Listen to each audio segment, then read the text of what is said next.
Hello and welcome to South2North, bringing you the voices of the Global South from Johannesburg. From a hopeless continent to investment darling of the world, it's not long ago that Africa was perceived as a continent of famine and war. Now it's being hailed as the answer to the world's food shortages. Escalating energy and food prices have triggered a global scramble for Africa's land and water resources. Eager to feed their growing populations, countries are buying up prime farmland in Africa at rock-bottom prices. Land 8 times the size of the United Kingdom has already been bought up. Many see the investments as a great opportunity for Africa. Others call it a tragedy, saying local populations lose their livelihoods to make space for new landowners. Well, joining us on the show today, former Mozambican President Joaquim Chissano, Nigerian politician and Oxfam trustee Nkoyo Toyo, and from the United States, land investor Philippe Heilberg. Welcome to all of you. Thank you. Mr. Chissano, let's start with you. Is this a new scramble for Africa, or are foreign land investments good for the continent? Well, the scramble for Africa has never been good. We have known it since Berlin, and we fought against it. But investment is welcomed if it's done in a win-win situation where the people benefit from this investment. Nkoyo, what have you seen on the ground? Have you seen the scramble? Have you seen land grabs or legitimate land acquisitions that benefit the people? I think what we've tended to see is more a situation which is not exactly favorable to the people of the continent. And not just on the continent. This is actually a very global trend. A trend which has dates back more recently to the 2008 spike in food prices and the global concerns about food security and how the world can feed itself. I think that trend, in addition to what we also see with the energy problems of the world, has pushed investments in different directions, and particularly towards arable agricultural farmlands. The problem with this type of investment is not that we do not want to see investments, is that we see investments that are increasingly not addressing the needs of the continent.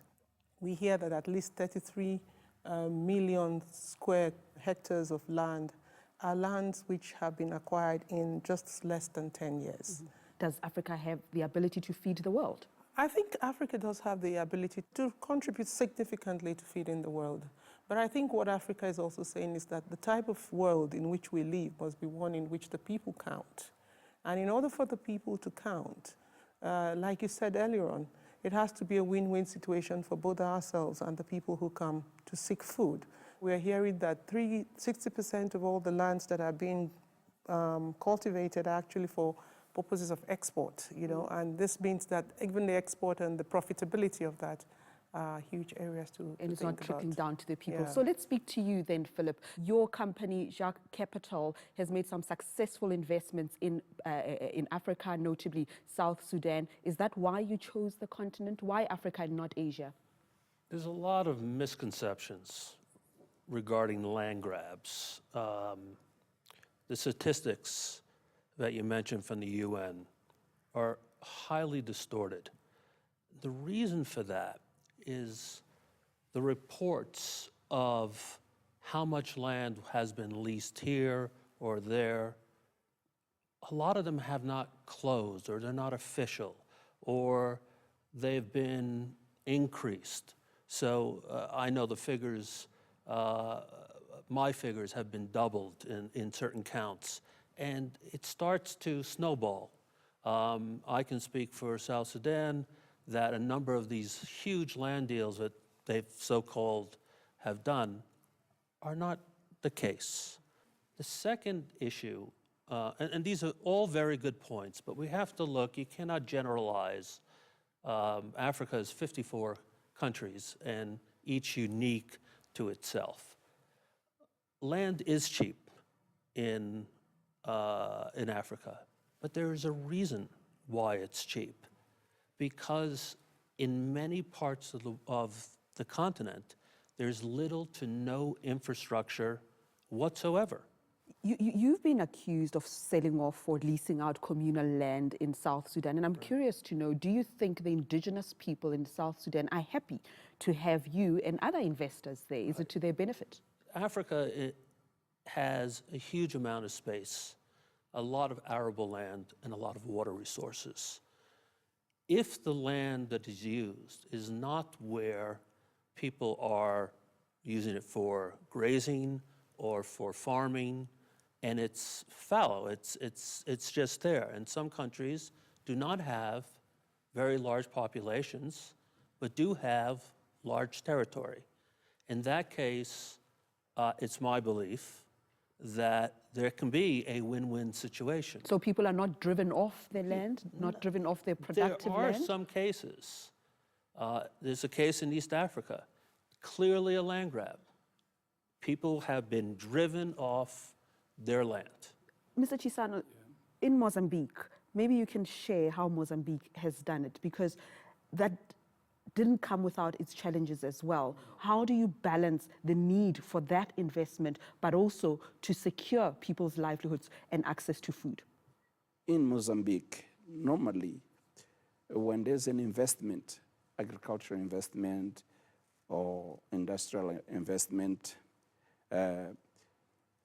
which require land, there's a discussion between government, the population, and the investor.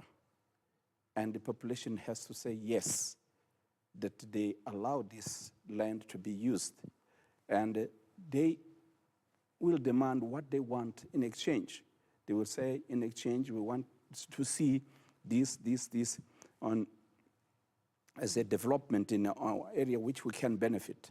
Right. Nkoyo, is that what you have seen? People are participating, they are part of the process, and most importantly, they're not being moved off productive land? Certainly not. That's not what we are seeing on the ground. We're seeing increasingly incidences of violence. We're seeing incidences of forced eviction. We're seeing incidences of homelessness, farmlands being taken away, and farmlands that represent the only source of livelihood for many families in poverty, and the only route out of poverty. We're seeing women who normally grow on plant those farms and depend absolutely on those farms being ejected out of those farms. People who traditionally would never benefit whenever transfer of title takes place, because in cultural tenure systems, they're not even recognized as owners and holders of land. Philippe, you have a different view. You've also said that people are not being moved off productive land. No, it depends where. In some countries, they have been relocated or pushed off, whether it's not just for agriculture. By consensus? Have they agreed, as Mr. Chissano has said? No, a lot of cases, the military trucks come and say, off you go, because there's oil or there's some mineral potential or something else. It doesn't mean all countries are like that. But how do you prevent that scenario? How do you protect the citizens? Why do the investors get away with that in situations where it does happen? Who's responsible for that? Why do investors conduct their business in that way? There's a lot of different factors. It's Africa remains communal, tribal, and so forth. To say the government per se, there's a lot of players that get involved. It's up to the investor. If you want to be involved in such activities, then that's on your Would you time. invest in a Absolutely country not. that allows that? Absolutely not. And we have not gone to some of those countries that have. But you should also keep in mind that many countries, or a number of countries, have invited investors because they need the investment, they need the expertise. It gets complicated because the investor is looking at risk and reward. And if the risk is too high, because they have to expend so much money and so forth, they will not invest. I would have thought your ventures into South Sudan would be risky. I mean, why They're choose such a risky. volatile area? The frontier markets offer incredible risk-reward opportunities if you're willing to take that risk. Because when the growth happens, the growth is exponential. I like situations like that. And so I have no problems looking at Somalia, Sudan. I've been involved with now 11 years. Is that why the Rolling Stone magazine called you capitalist of chaos? Do you like that title? Yeah. Well, that was the Rolling Stone, which is, sees anybody making money in Africa as evil. But chaotic, I can't have chaos to make money. What I am looking at is countries that are post-conflict. When they come out of conflict, they need investment. They need to build. And to me, those opportunities are phenomenal. Mm-hmm. Nkoyo, you've already said that this has not benefited the people of Africa. Whose responsibility is it to put up the infrastructure, to put up the rules and the good governance structures so that people are not exploited? The world has a responsibility to ask the question, is this responsible investment that works for the people? We are not anti-investment, we are anti-poverty. If we are anti-poverty, investment therefore has to work to bring people out of poverty. But the World Bank is giving off money to investors to make these kind of investments. Exactly. Do you have a problem with their role? Are they enabling a situation that is not benefiting the poor? We are exactly talking to the World Bank about this and saying to them, look, you need to put a moratorium on this whole process in order to allow for the frameworks, the rules and regulations, the principles, and what guides this type of investment. This is pro-investment, but what guides it to be put in place? Because the pace at which this is happening is so rapid that the weak governments and governments in Africa who have not yet addressed the needs to have a regulatory framework that takes into account the types of land issues that exist in the tribal, ethnic, customary environment that exists in Africa. You want to come in there, Mr. Chissano? Yes, you know that in Mozambique, we don't sell land. In Mozambique, we cannot buy land. The land belongs to the people, and it is managed by the state on their behalf. The challenge here is to how do we make use, a sustainable use of land. We have to think far ahead to the generations to come. For instance, in Mozambique, we have about 32 million hectares, not acres, hectares of arable land. We may be today utilizing only 20% of that. Maybe in my time when I was in office, maybe we were using only 15%, but now we may be using a bit more. But look, we don't turn our eyes back. We say, look forward. We will need this land in 100 years' time. So Philippe would not be welcome in Mozambique? No, he will be welcome. Because you can't own land in Mozambique. But I don't own. But I agree with the president. He will not. We can't own land. We have to lease it. So Nkoyo, the land does still belong to the people. And also when you listen to what Philippe's saying about infrastructure that comes with investor presence, isn't that good for Africa? What do we do to make the land productive and beneficial? Some places it's leased for as many as 60 years, and that means 60 years of depriving the people of that particular community of access to that land, sometimes forcefully evicted, sometimes with the types of jobs they have are poor quality jobs, poorly paid jobs. So for those people, for the next 60 years when that land has been leased, they cannot. And we do know that land has the potential to bring a lot of people out of poverty. Isn't the solution to that to make the requirements even more stringent, to say if you're coming to invest in Africa, 10% plowed back into community, build schools, give people skills, there's a way around it? Not only that. It is possible. It's not just build schools. In Mozambique, we say food security before sovereignty. anything else. For instance, we have a group of Chinese who came there, offered to invest in Mozambique. And the government has accepted, I think it's 20,000 hectares, we thought about it. They may develop this, but the condition is that food first will benefit Mozambique before any export is done from that You food. said a lot of the food is actually exported to the West in Africa. Biofuels too, quite a lot of them. And also the processing of the crops should start in Mozambique until when we cannot do more. Food security for the people first? That's a government component.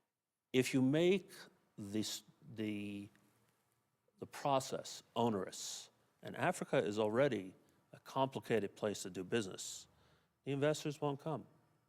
Then what?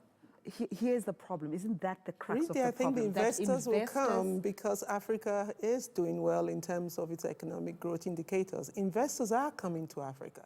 In agriculture, I'm investors talking will about. come anyway because they want to make money. But what's wrong with demanding of investors that they give something back, and that would include a guarantee of food security for the There's nothing population? wrong with it.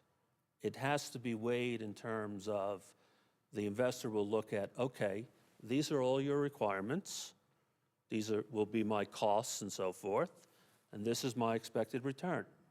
Does it make sense? I don't think we disagree with the question of these levels of appreciating where the investor is coming from and the profit which the investor is looking to make. The fact is that most of the grabs that are going on, the owners do not even know about them, so there isn't even a basis for that conversation to happen. Yeah. The negotiations are happening sometimes with powerful individuals, secretive negotiations, and these non-transparent processes are depriving people down the line of many. Mr. Chissano, you agree with that? You know that in Mozambique we have to make things easy to call for investments to come, because sometimes you have nothing, and the World Bank doesn't give what you need to develop your country, so you have to call for investors and so on. In my time, even the World Bank would tell us not to collect taxes or things alike to make things very easy to investors. But you arrive at a point when you say, okay, now we can speak with some strength, and then you renegotiate and you discuss the rules even with the investors. When I speak about win-win, is that each side has to ask what is going to benefit the people, because the land is theirs, the labor force is theirs. What is going to benefit them? But aren't you being naive in expecting the investors to ask that question? I mean, you did say that if governments make it too erroneous for investors to come in, then investors simply will not come in. So do investors take advantage of the vulnerability of the countries in which they invest? I can't speak for, I mean, I've seen some things which are questionable, shady, and one of my hopes in the last 11 years is I think a lot of the gangsters that are operating in Africa in all sectors can be squeezed out. Everybody has to follow the laws of the land. But the gangsters aren't. Who are the gangsters? Companies that come out of countries where they're protected. They don't have a Foreign Corrupt Practice Act. They don't have an anti-bribery. So they'll come in and do something, pay somebody, and get a good deal. Who are the countries that are leading these land grabs? I think we continue to see that a lot of them are from Europe and from America, North America. Middle East as well. And the Middle East in some situations. China, I actually don't see as much. But I wanted to bring up another point, which is very important, and especially for agriculture. Time is not forever. People are starving now. Look at Sudan. Sudan has been the largest recipient of the World Food Program for 20 years. They had the longest running war on the continent. So the World Food Program has become the food basket for that country. And that has to end. And what is so sad is that the South, at least, has so much land and so much fresh water that they can be doing this themselves. There's a lot of volatility. Philippe makes a good point about we have to end this dependency on food programs. The point is that there are smallholder farmers in Africa that can feed Africa. Yes. These are not being supported. These are the people whom we want to be supported. Why are the investments not looking at a different model? Why is this a model of export and a model of capture? Chissano, you seem to feel strongly about this as well? Yes, I agree that small farmers have to be really supported because they are the majority of the farmers and they are holding the most part of the land. In Mozambique, it's 60% or more than 60% living in the country, and they have not more than 1-2 hectares. But one thing is that here it takes many people to realize that this is the potential. We have so many NGOs working in Mozambique, but they do tiny things, and you go there and you don't find the development of the people to go from a small farmer to become a middle farmer and grow to a big farmer, because we need investors from inside the country. I'd like to jump in, if I may, about the NGOs. Yes. Because my experience is the same. But I once met, I spent a few weeks, and I met with the active NGOs that were doing farm projects, including government agencies, UN people, and so forth. I said, listen, you're investing in farming. Farming is a big item. In fact, the future of Africa probably lies in agriculture. So, but I said, the way everybody's doing it, it's all piecemeal, and there's no benefit of scale. And the yield that you're getting from the farms that they're investing in is close to zero. So there's no success. So I said, let's do this. I have land, and we can secure that land. Let's join our resources. Not one positive response, because each of them said, it wasn't because they didn't want to do it, or it's not because they didn't see or understand the vision. They can't, because their board of directors have them to do a specific project. The NGOs are not your answer. It will not lead to agriculture bliss. That's been tried. 40, how long is the UN around? 40 plus years. Much longer. But what I was going to say is that there's a lot of money in the world. This money is not being directed properly where it should go to develop the small farmer. I have a project myself through my foundation, together with another foundation from South Africa. And we want to, we have started actually, to make a progressive training of small farmers, organized in such a way that they can improve their land. So our organization wants not only to increase the yield, but to have a scale agriculture, which one farmer cannot do, but 500 can start that. And so all these things, the World Bank, the UN agencies, and so on, they should look at this kind of initiatives. So a lack of vision and support is what is crippling. It's not lack of vision. As Mr. The vision is there, but support for the vision. Absolutely. As Mr. President has said, on the one hand, we see a situation where the kind of initiative he has is not being supported. And this is where we want, this is the model we want for Africa. Well, we can talk about this until the sun sets, but we've learned so much. Very fascinating discussion. Thank you for joining me, Mr. Joaquim Chissano. Thanks for coming to the show. And Nkoyo Toyo, thank you very much for being our guest today. And Philippe Heilberg, thank you very much for being part of our conversation today.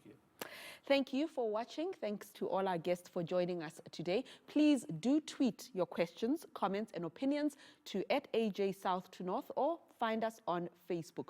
Do join me again on South to North next week. Until then, goodbye.